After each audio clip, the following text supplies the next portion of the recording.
ಹೇಳ್ಕೊಟ್ಟಿರೋದು ಹಸುಗಳ ಬಗ್ಗೆ, ಕೃಷಿ ಬಗ್ಗೆ. ಬೆಂಗಳೂರಿಂದ ಸೈಂಟಿಸ್ಟ್ ಬಂದಿದ್ದಾರೆ, ಅವರೆಲ್ಲ ಹೇಳ್ಕೊಟ್ಟಿರೋದು ನಮ್ಗೆ ಉಪಯೋಗ ಆಗಿದೆ. ನಮಗಿನ್ನ ಕೃಷಿ ಮೇಲೆ ಇಂಟ್ರೆಸ್ಟ್ ಜಾಸ್ತಿ ಆಗಿದೆ, ಅಥವಾ ನಾವು ತಿಳ್ಕೊಂಡು ಇನ್ನು ಏನೇನ್ ಮಾಡ್ಬೋದು, ಏನೇನ್ ಬೆಳಿಬೋದು ಅನ್ನೋದ್ರ ಬಗ್ಗೆ ಮಾಹಿತಿ ಕೊಟ್ಟಿದ್ದಾರೆ. ಇದರಿಂದ ನಮಗೆ ತುಂಬಾ ಅನುಕೂಲ ಆಗಿದೆ. ಇಂಥ ಕಾರ್ಯಕ್ರಮಗಳು ಇನ್ನೂ ಹೆಚ್ಚೆಚ್ಚು ನಡೀಲಿ, ಎಲ್ಲಾ ರೈತರಿಗೂ ಒಳ್ಳೆ ಮಾಹಿತಿ ತಲುಪಲಿ. ನಮ್ಗೆ ಈ ಕಾರ್ಯಕ್ರಮ ನಮ್ಮೂರಲ್ಲಿ ಮಾಡಿದ್ದಕ್ಕೆ ಕೇಂದ್ರ ಸರ್ಕಾರಕ್ಕೆ ಮತ್ತೆ ಕೃಷಿ ವಿಭಾಗಕ್ಕೆ ಧನ್ಯವಾದ. ಸನ್ಮಾನ ಇಟ್ಕೊಂಡು ಸಾಹೇಬರುಗಳೆಲ್ಲ ಬಂದು ಒಂದು ನೀತಿ ಮಾರ್ಗದಲ್ಲಿ ನಮಗೆ ಮನವರಿಕೆ ಮಾಡಿ ನಮಗೆಲ್ಲ ತಿದ್ದುಪಡಿ ಮಾಡಿ ಎಲ್ಲ ಒಂದು ಮಾಹಿತಿಗಳು ಹೇಳ್ತಾ ಇದ್ದಾರೆ. ಆ ಮನವರಿಕೆ ಮೇಲೆ ನಾವೆಲ್ಲದನ್ನು ಸಂಪೂರ್ಣವಾಗಿ ನಡೆಸ್ಕೊಂಡು ಹೋಗ್ತಾ ಇದ್ವಿ. ಅದರಿಂದ ಮಾಡ್ತೀವಿ. ಸಾಹೇಬ್ರ ಮೂಲಕ ಏನು ಹೇಳ್ತೀವಿ ಅದನ್ನ ಅವರು ಬಂದು ನಮಗೆ ಮಾಹಿತಿ ಅವ್ರನ್ನ ಕೇಳಿ ನಾವು ಏನು ಮಾಡಬೇಕು, ನಮ್ಮ ರೈತರಲ್ಲಿ ಏನು ತಗೋಬೇಕು, ಏನು ಮಾಡಬೇಕು ಅನ್ನೋ ಒಂದು ಸದೃಢತೆ ಅವರಿಗೆ ಅವರಿಂದ ನಾವು ಪಡ್ಕೊಂಡು ನಾವು ರಿಯಾಯಿತಿ ಮಾಡ್ಕೊಂಡು ನಾವು ಮಾಡ್ತೀವಿ. ಅದನ್ನು ಹೇಗೆ ನಿಯಂತ್ರಣ ಮಾಡಬೇಕು ಅನ್ನೋದ್ರ ಬಗ್ಗೆ ತಿಳಿಸ್ಕೊಟ್ಟಿದ್ದಾರೆ. ಹಸು ಸಾಕಾಣಿಕೆ ಹೆಚ್ಚಿನ ಸಂಖ್ಯೆಯಲ್ಲಿ ನಾವು ಹಸು ಸಾಕಾಣಿಕೆ ಮಾಡೋದ್ರಿಂದ ಇವತ್ತಿನ ವಿಜ್ಞಾನಿಗಳು ಬೆಂಗಳೂರಿಂದ ಬಂದು ಎಲ್ಲ ರೀತಿಯ ಮಾಹಿತಿಯನ್ನು ನೀಡಿದ್ದಾರೆ. ಅದು ಬರುವಂಥ ರೋಗಗಳಾಗಿರ್ಬೋದು, ಉತ್ತಮವಾದ ಹಾಲು ಉತ್ಪಾದನೆ ಹೇಗೆ ಮಾಡಬೇಕು, ಹಸುಗಳನ್ನು ಹೇಗೆ ನಾವು ನಿಯಂತ್ರಣ ಮಾಡ್ಬೋದು ಅನ್ನೋದ್ರ ಬಗ್ಗೆ ತುಂಬ ಉತ್ತಮವಾದ ಮಾಹಿತಿಯನ್ನು ನೀಡಿದ್ದಾರೆ. ಎಲ್ಲ ರೈತರಿಗೂ ಉತ್ತಮವಾದಂಥ ಮಾಹಿತಿಯನ್ನು ನೀಡಿ ಉತ್ತಮವಾದಂಥ ಬೆಳವಣಿಗೆನ ಹೇಗೆ ಮುಂದುವರಿಸಬೇಕು ಅನ್ನೋದ್ರ ಬಗ್ಗೆ ಉತ್ತಮ ಮಾಹಿತಿಯನ್ನು ನೀಡಿದ್ದಾರೆ. ಮೀನುಗಾರಿಕೆ, ಹೈನುಗಾರಿಕೆ, ಹಂದಿ ಸಾಕಾಣಿಕೆ, ಕುರಿ ಮತ್ತು ಮೇಕೆ ಸಾಕಾಣಿಕೆ, ಕೋಳಿ ಸಾಕಾಣಿಕೆ ಮತ್ತು ಸಮಗ್ರ ಕೃಷಿ ಅಭಿವೃದ್ಧಿಗಾಗಿ ರೈತರಿಗೆ ಉಪಯುಕ್ತ ಮಾಹಿತಿಯನ್ನು ನೀಡ್ತಾ ಇದ್ದಾವೆ.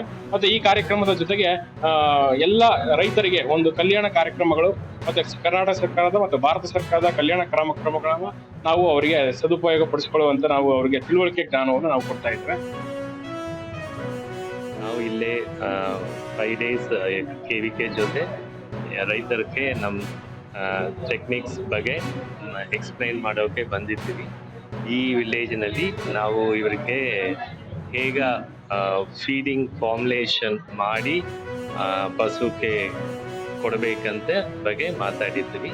ಆಮೇಲೆ ಅವರು ಸ್ವಲ್ಪ ಸಂಶಯ ಕೇಳಿದ್ದಾರೆ, ಅದಕ್ಕೆ ಎಕ್ಸ್ಪ್ಲೈನ್ ಮಾಡಿ ಕೊಟ್ಟಿದ್ವಿ. ಇಟ್ನಾಳ್ ಗ್ರಾಮದಲ್ಲಿ ಇಂದು ನಡೆಯಿತು ಕೃಷಿ ವಿಸ್ತರಣಾ ಶಿಕ್ಷಣ ಕೇಂದ್ರದ ಮುಖ್ಯಸ್ಥ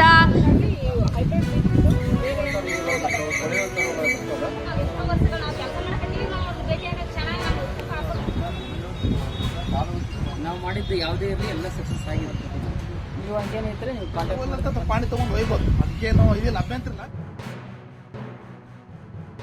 ಕೊಡಿಸೋದಕ್ಕೋಸ್ಕರ ಹಸಿರೆಲೆ ಗೊಬ್ಬರವನ್ನು ಅತಿ ಹೆಚ್ಚಾಗಿ ಬಳಸಬೇಕು, ಅದನ್ನು ಮಾಡಬೇಕು ಬಗ್ಗೆ ನಾವು ಅವರಿಗೆ ಮಾಹಿತಿ ನೀಡಿದ್ದೇವೆ. ಮತ್ತು ಬೆಳೆಯನ್ನು ಬೆಳಿಬೇಕಾದ್ರೆ ಅವರು ಶಿಫಾರಸು ಮಾಡಿದ್ದ ಸ್ಪೇಸಿಂಗ್ ಅಥವಾ ಅವರು ನಾಟಿ ಮಾಡಬೇಕು ಅಂತಲೂ ಸಹ ಚರ್ಚೆ ಮಾಡಿ ಅವರಿಗೆ ಹತ್ತಿರದಿಂದ ಬಿತ್ತನೆ ಮಾಡೋದ್ರಿಂದ ಏನು ನಷ್ಟ ಆಗುತ್ತೆ ಅಥವಾ ಜಾಸ್ತಿ ಸ್ಪೇಸಿಂಗ್ ಕೊಡೋದ್ರಿಂದ ಏನು ನಷ್ಟ ಆಗುತ್ತೆ ಅನ್ನೋ ಬಗ್ಗೆ ಸಹ ನಾವು ಚರ್ಚೆ ಮಾಡಿದ್ದೇವೆ. ಮತ್ತು ಶಿಫಾರಸು ಮಾಡಿದ ರಸಗೊಬ್ಬರಗಳನ್ನೇ ಉಪಯೋಗಿಸಬೇಕು. ಹೆಚ್ಚಾಗಿ ಸಾರಜನಕ ಗೊಬ್ಬರ ಅಥವಾ ಇತರ ಗೊಬ್ಬರಗಳನ್ನು ಉಪಯೋಗಿಸೋದ್ರಿಂದ ಆಗಬಹುದಾದ ಪರಿಣಾಮಗಳ ಬಗ್ಗೆಯೂ ಸಹ ನಾವು ಚರ್ಚೆ ಮಾಡಿದ್ದೇವೆ. ದೃಷ್ಟಿಯಿಂದ ಈಗಾಗಲೇ ನ್ಯಾನೋ DAPಯನ್ನು ಬೀಜೋಪಚಾರ ಮತ್ತು ಸಿಂಪಡಣೆ ಮುಖಾಂತರ ಬೇರೆ ಬೇರೆ ಬೆಳೆಗಳಿಗೆ ಡ್ರೋನ್ ಮುಖಾಂತರ ಉಪಯೋಗವನ್ನು ಮಾಡೋದ್ರಿಂದ ಕಡಿಮೆ ಖರ್ಚಿನಲ್ಲಿ ಹೆಚ್ಚು ಅನುಕೂಲ ಆಗುತ್ತೆ ಅಂತಕ್ಕಂಥ ಮಾಹಿತಿಯನ್ನು ಈಗಾಗಲೇ ರೈತರಿಗೆ ನಾವು ಮಾಹಿತಿಯನ್ನು ತಲುಪಿಸಿದ್ದೇವೆ. ಅದೇ ರೀತಿ ರೈತರಿಗೆ ಬೇಕಾಗಿರ್ತಕ್ಕಂಥ ಬೀಜೋಪಚಾರ ಆಗಿರ್ಬೋದು, ರಸಗೊಬ್ಬರಗಳ ವಿವರಗಳಾಗಿರ್ಬೋದು, ಅಧಿಕೃತ ಮಾರಾಟಗಾರರಿಂದ ಬೀಜಗಳು ಮತ್ತು ಗೊಬ್ಬರಗಳನ್ನು ತೆಗೆದುಕೊಳ್ತಕ್ಕಂಥ ಮಾಹಿತಿ ಇರ್ಬೋದು, ಬೀಜೋಪಚಾರದ ಬಗ್ಗೆ ಹೆಚ್ಚು ಮಾಹಿತಿಯನ್ನು ಕೊಡಲಿಕ್ಕೆ ರೈತರಿಗೆ ಈಗಾಗಲೇ ಪ್ರಾತ್ಯಕ್ಷಿಕೆ ಮುಖಾಂತರ ರೈತರಿಗೆ ನಾವು ಈಗಾಗಲೇ ಹೇಳಿದ್ದೇವೆ. ಒಣಗಿಸೋದು ಮತ್ತು ನೀರು ನಿಲ್ಲಿಸುವುದರ ಕುರಿತು ಅದರ ಅನುಕೂಲತೆಗಳ ಕುರಿತು ಕೂಡ ಮನದಟ್ಟು ಮಾಡಿಕೊಟ್ಟಿದ್ದೇವೆ. ಹಾಗೆಯೇ ಈ ಭತ್ತ ಮತ್ತು ಭತ್ತನ ಬೆಳೆಯೋದ್ರಿಂದ ಭೂಮಿಯ ಫಲವತ್ತತೆ ಹಾಳಾಗ್ತಾ ಇರೋದ್ರಿಂದ ರೈತರಿಗೆ ಹಸಿರೆಲೆ ಗೊಬ್ಬರಗಳ ಒಂದು ಬಳಕೆ ಕುರಿತು ಹಾಗೆ ಕೊಟ್ಟಿಗೆ ಗೊಬ್ಬರಗಳ ಕುರಿತು ಅಂದರೆ ಭೂಮಿಯ ಫಲವತ್ತತೆ ಹೆಚ್ಚಿಗೆ ಮಾಡೋದ್ರ ಕುರಿತು ಕೂಡ ಮಾಹಿತಿಯನ್ನು ನೀಡಿದೆ. ಕೃಷಿ ಕ್ಷೇತ್ರವನ್ನಂತಂದು ಮಾಹಿತಿ ಕೊಟ್ಟಾರೆ, ನಮಗೆ ಅಳವಡಿಸಿಂತೀವಿ ಸರ್. ಅವ್ರು ಹೇಳಿದ್ದೆಲ್ಲ ನಮಗೆ ಉಪಯೋಗ ಆಗುತ್ತೆ. ಮಾಹಿತಿ ಇದ್ದಿದ್ದಿಲ್ಲ ನಮಗೆ ಇದ್ರ ಬಗ್ಗೆ FPOದ ಬಗ್ಗೆ. ಎಲ್ಲ ಸವಿಸ್ತರವಾಗಿ ಹೇಳಿಕೊಟ್ರೆ ಮುಂದೆ ಅದರಂಗೆ ಮಾಡ್ಬೇಕಂತ ಮಾಡಿದ್ದೀವಿ. ಗಂಗಾವತಿ KVKಲಿದ್ದ ಸರ್ಸ್ ಅವರೆಲ್ಲರೂ ಬಂದು ಯಾವ ತರ ರೈತರು ಬೆಳೆಗಳ ಬೆಳಿಬೇಕು, ಯಾವ ಬೀಜೋಪಚಾರ ಮಾಡೋದು ಯಾವ ತರ ಅಂತ ಎಲ್ಲ ಹೇಳಿಕೊಟ್ಟು ಮಾಹಿತಿ ನೀಡಿದರು. ಮತ್ತೆ ರೈತ ಸಂಪರ್ಕದಲ್ಲಿ ಏನೇನು ದೊರೀತವು, ಯಾವ್ಯಾವ ಸೌಲಭ್ಯ ಬಗ್ಗೆ ರೈತರು ಸರ್ನ ಕೇಳಿದರು. ಕೇಳಿದ್ದಕ್ಕೆ ಅವರು ಒಂದು ವಾಪಸ್ಸು ಉತ್ತರ ಕೊಟ್ಟಾರ ಸರ್. ಜರಿ ಪರಿ ಬೀಜಗುಣ ದಷ್ಟಮುಟ್ಟವಾಗಿ ಬೆಳಿತೇವಂತ ನಾವು ಅದನ್ನ ಬಳಸ್ರಿ, ಟ್ರೈಕೋಡರ್ಮ ಬಳಸ್ರಿ ಅಂತ ಹೇಳಿದ್ರು. ಮತ್ತೆ ಇನ್ನೊಂದು ಏನಂದ್ರೆ ಬೀಜೋಪಚಾರ ಮಾಡ್ರಿ ಅಂತ ಹೇಳಿದ್ರು. ಮತ್ತೆ ಮಣ್ಣಿನ ಪರೀಕ್ಷೆ ಮಾಡಿಸ್ಬೇಕು ಅಂತ ಹೇಳಿದ್ರು. ಮತ್ತೆ ಇದರಲ್ಲಿ ರೈತರುಗಳಿಗೆ ಅವ್ರಿಗೆ ಉಪಯುಕ್ತವಾದ ನಮ್ಗೆ ಜಾಸ್ತಿ ಆದಾಯ ಬರುತ್ತಂತ